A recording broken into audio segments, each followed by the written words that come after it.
the Billy T, the milkman, the paper boy, evening TV.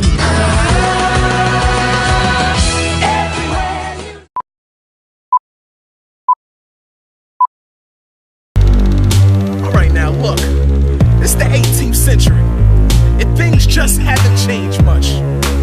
But listen to this real quick. With so many problems in the world today, it's kinda hard F-A-R-M-ing, okay? No time to play sports or sit back. No time to watch shows or spit raps. Is the Industrial Revolution. The Revolution was the transition to new manufacturing processes in the period from about 1760 to sometime between 1820 and 1840. Transition included going from hand production methods to machines, new chemical manufacturing and iron production processes. It improved efficiency of water power, and it increased steam power in the development of machine tools.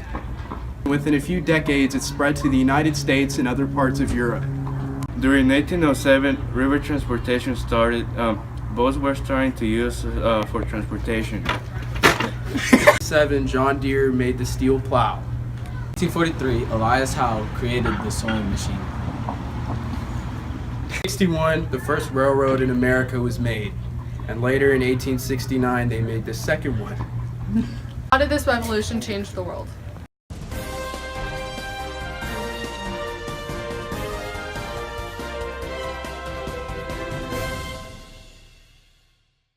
So how did the revolution change the world? Well, the world before the Industrial Revolution was very different. There was no market to go and buy necessary things to survive.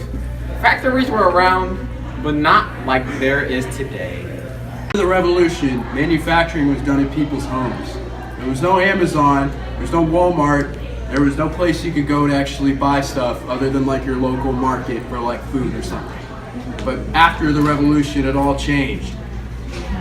That's correct, Mr. Parker. Indeed.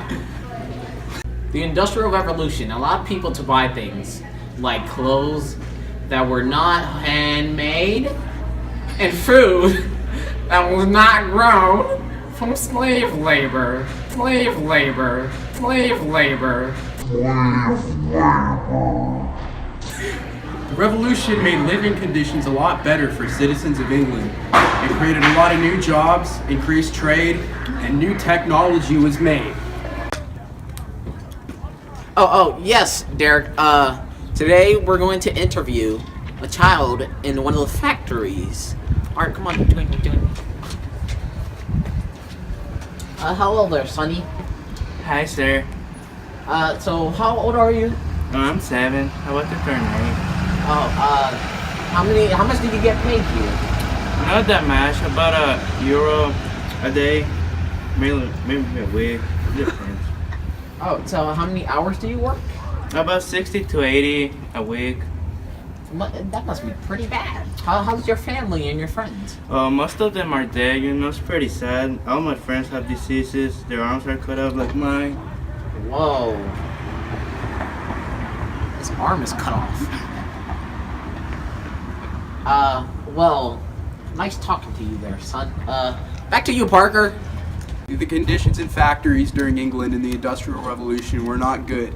It was very common for kids to die during work or injuries like our friend and his cut off arm. And just in general, it was not very good, the conditions that they worked in. They wouldn't get much money either. Derek was fired.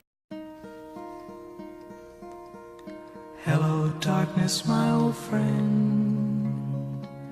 I've come to talk with you again, because a vision softly creeping left its seeds while I was sleeping, and the vision... All these problems in the work field, the English government decided to step in and put in laws and regulations to restrict these problems from happening. This started in 1802 with the Health and Morals of Apprentices Act.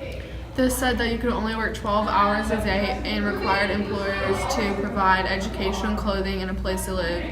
Now, child labor is banned and has a minimum wage. Nowadays, in most countries, child labor is banned and a minimum wage is pretty much a standard. In the U.S., it's like 750 or something like that. I think it's lower.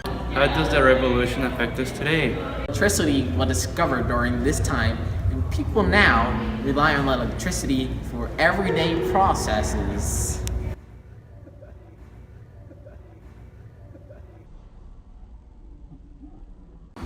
Transportation systems would never have been made.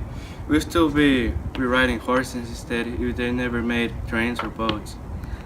Nothing was mass-produced until the Industrial Revolution, and now almost everything is produced in large quantities. Wow.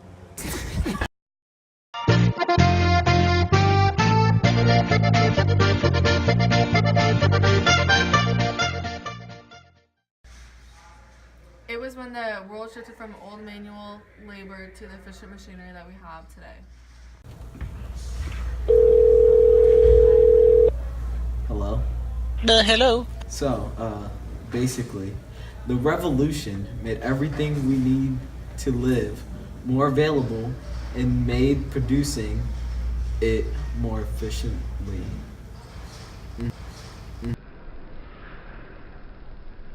Before the Industrial Revolution, the life expectancy of a typical person was never above 35 and never under 25.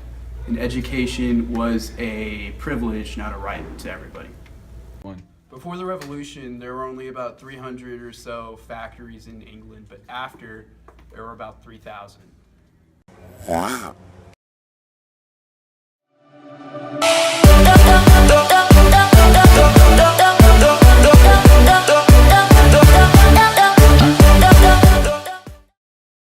Before Eli Whitney made the cotton. 1961, the first railroad in America was made. And in 18... Taiwan. No, I'm not having this all up. The Industrial Revolution allowed... The Industrial Revolution... The factories were just being built. The bosses could pay the workers really low wages and they really couldn't do anything about it. Are you recording? Since the factories could be built, the bosses... You got this in the video, didn't you? This act said that you could only work 12 hours a day. Stop! You can't laugh. She said D's. Hey, Parker. And then,